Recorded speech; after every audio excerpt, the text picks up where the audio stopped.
So here is a situation that you will find yourself in eventually if you become an illustrator.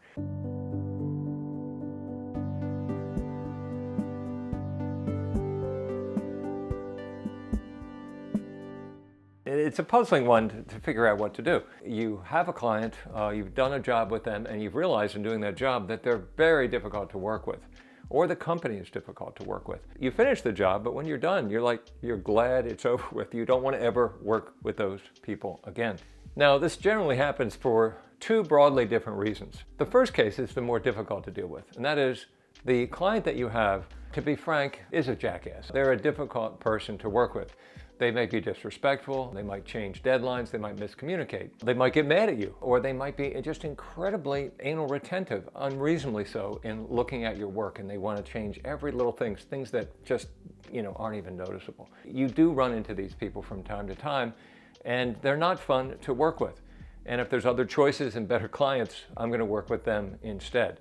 The other scenario that you run into is that the person that you've worked with at the company, maybe an art director, maybe you're working for an ad agency.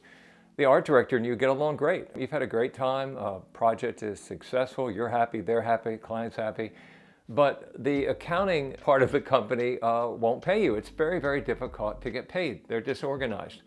And you've made 5 to 10 to 15 phone calls or emails, and 90 days later, finally, you get paid. So that's another situation. We're going to cover both of these, but we're going to start with the difficult client rather than the difficult accounting department first. So here's an example of what not to do, and this is something that I did directly. This is a little bit of a soap opera here. So here's what not to do, and this is something that I did so I can speak from personal experience. I had a client that I had done 2 or 3 different jobs with, and as each job progressed, I realized that this client was more and more difficult to work with for some of the reasons that I had covered earlier. Didn't want to work with them again. They called me about another job. Client's name was Bruce, I remember that. And I decided I was going to be honest with Bruce. I had lots of other work to do, and I really didn't want to work with Bruce again.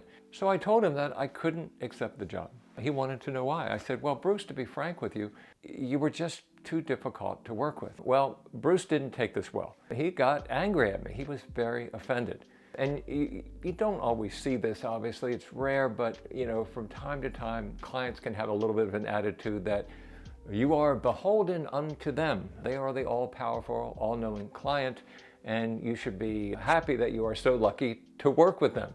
And he kind of had that attitude, holier than thou. So at any rate, I did not work with him, and I thought that was the end of the story, and I wouldn't hear from Bruce again. I was wrong. Bruce, it turns out, had a girlfriend who headed up a large advertising agency. It was an advertising agency that I was hoping to work with because they had some interesting clients and interesting projects. About a month later, that advertising agency actually contacted me about a project. And as they were explaining the project, the head of the ad agency said that she had an associate named Bruce who had said, "Don't work with Richard. He never makes his deadlines." Well, nothing could be further from the truth. I'm very, very good at deadlines. I always have been. I hardly ever miss a deadline. He was just making stuff up because he wanted to spite me. He was just mad at me because I had insulted him by saying he was a difficult client. So I ended up learning a little bit of a lesson here. Rather than having unpleasant conversations with clients that are difficult, I'd rather just figure out another way to kind of ease them off the table and encourage them to hire someone else for the project without being too honest. So let's do a little bit of a scenario here. You had a client, you worked with them, finished a project 3 months ago, haven't heard from them, don't want to hear from them again, you've pretty much forgotten about them. And then one morning, you're sitting working at your computer, and your iPhone 1 goes off, and you look at the screen, and it's the name of that client. What am I going to do? Am I going to answer the call? They're just going to email me or text me. I can't ignore it. So you decide, okay, I'm going to answer the call. Hey, Jason, how are you? Yeah, well, good. That's great. So what's up? Oh, you have a project. Uh-huh. Yeah.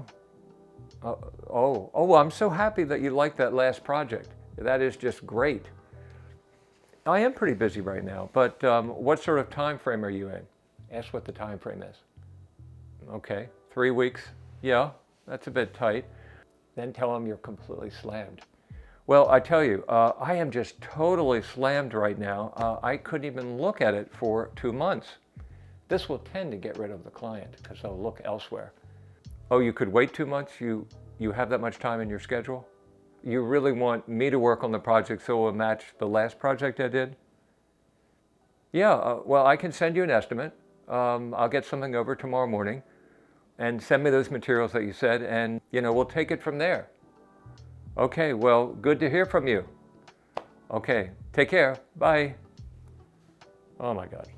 So as you can see from overhearing this phone call, the client was not dissuaded by the longer time frame. They wanted to get something in 3 weeks. I said, I can't even look at it for 2 months, even though I might not have anything else to do, right? But that didn't dissuade them. They want the work to match what I did for them before. They want the same style, so they really feel like they have to work with me again. But I have the estimate to give them. And what I like to do in this scenario is send over an estimate that's about twice as much as the original estimate. Let's say on this project, you're an illustrator and you were doing a menu for a new restaurant. Did a nice menu with a bunch of little spot illustrations, and the company has another restaurant they're opening and they want a matching menu, or they're revising the menu, whatever. It has to match. So they really need to work with you again. They don't want to hire a different artist and a different illustrator. So if you double the cost of the project, that tends to get their attention, and sometimes that will move them in another direction. But they will have questions about it. So I go back to the original project. The estimate was $1,750, and I'm going to pretty much double that. So the new estimate for the same amount of work is going to be $3,400. That's almost exactly double. I send that off to the client and they call me up because it's like, hey, I thought it would be the same price as what we did before. There's a pretty easy answer to this. All you have to say is, I went back and checked my records on that project and I found out that I had estimated it would take me 17 hours to do it. And my total hours were 32 hours. So I've learned from that, and I need to estimate this project to be more reflective of the work that I know it's going to take. Now, you usually won't get client pushback on something like that because you're the one that knows your hours. If you tell them that it took twice as long, which it probably did because they're a difficult client, they're not going to be able to challenge that very easily. So these are the best 2 reasons I've come up with, and they work in most scenarios. But you could have a very persistent client that absolutely insists upon working with you even though it's not their time frame and even though the budget is twice as much as what they paid before. So those situations can occur as well, but they are somewhat soothed by the fact that you may be making twice as much money. So you have to kind of weigh that. And as always, we have to weigh whether or not we work with clients with our own personal cash flow. Do we have enough work to pay the rent and put groceries on the table and pay the gas bill and the car bill and the insurance, et cetera, et cetera. So sometimes we need to take work and work with clients that aren't the most fun people to work with. I've done that on many occasions and lived to tell the tale. Now, going to the second scenario, a little bit easier to resolve, actually a lot easier to resolve. And this is the situation that you may have when you have had a great relationship with an art director or an art buyer, project manager, but the accounting department is a total fail. It's very, very difficult to get paid, frustrating, stressful. Okay, so what do we do in this scenario? Enlist the help of the art director or whoever it is that is your contact at the company. Not somebody in accounting, but your creative contact. So let's say you are working with an ad agency and you are working with an art director.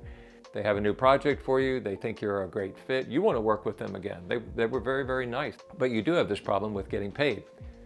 One of the best things I've done is actually talk frankly with the art director. And I would say something like this. I would say, look, I'm really looking forward to working with you again on this project. I think this will be a lot of fun. But I have to tell you something a little bit awkward. It was very difficult for me to get paid last time on my final invoice. Many times the art director's not going to know that. They're completely independent of the accounting department, and this will really get their attention. Because let's face it, the art director wants to work with you. They want to work with the best illustrators, the best talent that they can find. That reflects best on them and their clients. If something is getting screwed up in the accounting department and you're not getting paid on time, the art director might be quite interested to hear about that. And they can be an advocate for you. They can straighten things out. They can watch your invoice go through accounting. They can make sure it's prioritized. They can even talk to the head honcho and say, hey, we're having a little bit of a problem paying some of our illustrators. and we have to solve this problem. And there's something else that you can do that's very easy. You can also change the terms of your payment. I talked about doing a letter of agreement when you start a new project, and there's a video for that somewhere up here. A letter of agreement will allow you to put down what your terms are, or you can discuss this with the art director. So I recommend always doing 50% up front and 50% at completion. But if you're having problems getting paid, you can modify this a little bit to work better for you. You might do a third up front. You might do a third when you get to a 2/3 milestone, and you might do the final payment. And that would be a smaller payment than the 50%. So that's one way you can do it. You can simply do 3 payments rather than 2 payments, and that will improve your cash flow a little bit. Another option that's even more secure is the following. You take your 50% deposit, but you get paid before you deliver the final high-res illustration. So how would that work?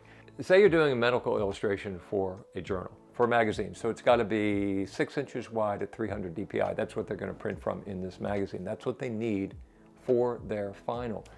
Well, you can be working at 300 dpi all along, or you can be scanning at 300 dpi. But whatever, you can downsample your JPEGs to 150 dpi and send those over to the client for the proofing process. So they're getting a JPEG that looks good, but it's only 150 dpi. You're still working at 300 dpi, or you're scanning at 300 dpi, so you have that high-res version, but you're not going to share that. You're not going to deliver the high-res until you get paid. So what does that mean? That means the client can proof the job can move forward in an orderly fashion, but you're holding back on the final until you get your final payment. Now, I will say that's a pretty aggressive method to use with a client, but I would say that it's probably better than making 15 emails and phone calls and getting paid 90 days later. And sometimes if you do this one time, it sort of will straighten the client out, and they'll realize we really have to pay our freelancers on a more prompt basis, and they'll fix their problem in accounting. So this is not a situation, fortunately, that I have run into very often. I have run into it on numerous occasions, though, over the years. And hopefully this gave you some ideas on how you can deal with this in your illustration practice in the future. So thanks for watching, and I hope to see you on the next one.